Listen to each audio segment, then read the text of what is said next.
So what I want to do is just give you a really quick understanding and crash course of practicing for a video interview in the process that you're likely to come across, if you haven't already, then fairly soon.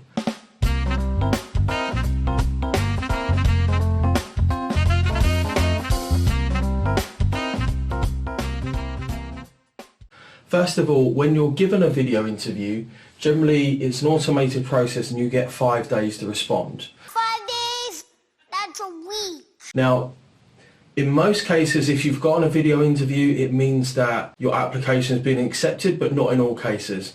Many companies now are actually putting it all together, the form, the test, and also the video interview, and only once they have all three do they sort of collate the results. The good news is, once you've done that, and you can do it from the comfort of your home, which personally I think is slightly more comfortable than either having to go into the office or even doing it on the phone, then you're going to get through to assessment centre, which in most cases is the final round. The next thing is you need to think about how you're going to split up those 5 days. If you're wondering, is it 5 working days, is it blah blah blah blah, it's just 5 days. So if you get given it on a Monday, submit by Friday. Don't ever sort of go, oh, but I thought it was 5 working days.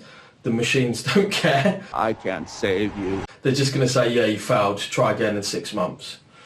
So with your 5 days, realistically, you should be able to get your research and your questions in 1 day, maybe 2. I understand that you're going to be busy. And if you want to know how to do that really quickly and effectively, go over and watch the 30-minute job prep guide. That's exactly why I did it. So you'd know enough to be able to do that in an hour. What you want to be doing really quickly is that, this is only, you want the majority of your time must go into practice. It's so important, particularly if you're not used to speaking in front of a camera, which, let's be honest, not a lot of people are. One of the things that people find strangest about video interviews is that they're looking at something and nothing's looking back at them. They feel really odd, because you're looking at a screen and you're looking at yourself, or you're looking at a question on the screen. So it's not even like FaceTiming someone or doing a WeChat or Viber video call. It's just, you looking at a screen, and it can be a little bit strange. So you need to get used to that process really quickly. With your practice, I tend to use what's called the rule of 3. I think I've covered this somewhere else, but I'll cover it again. Basically what you have is, so you've got your script, and then you've got your phone, and then you just record yourself on your phone. And then you would watch back, you need to watch yourself back, that's really important. So, record, review, repeat. That's the sort of 3 stages you want to go through. And you want to do that 3 times. Record, review, repeat. Now this is going to seem really weird at first. Number one, you're probably going to struggle watching yourself back on video. You're going to find it really cringeworthy. Doesn't matter, get over it. We always want to be trying out for practice that's as realistic as the real thing, or as close as we can get to. So what that means is, don't write out the questions and get a script and then just read it to yourself. Be like, oh yeah, but I reread the script. I'm like, dude, you need to be talking to a camera. So the closest thing you can have is your phone doing something like this. And you want to rinse and repeat this for 3 times. To be honest, even if you're really busy, you want to do this about 20 minutes a day, right? Now you've got these 5 to 7 questions.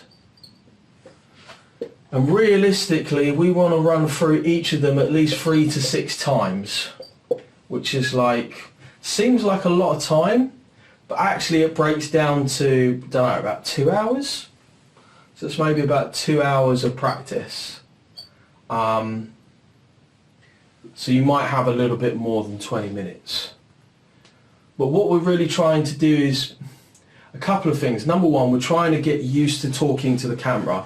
That's probably the most important thing. Once you get over that, then you find you can be more natural. You want to be as relaxed as possible going into that situation.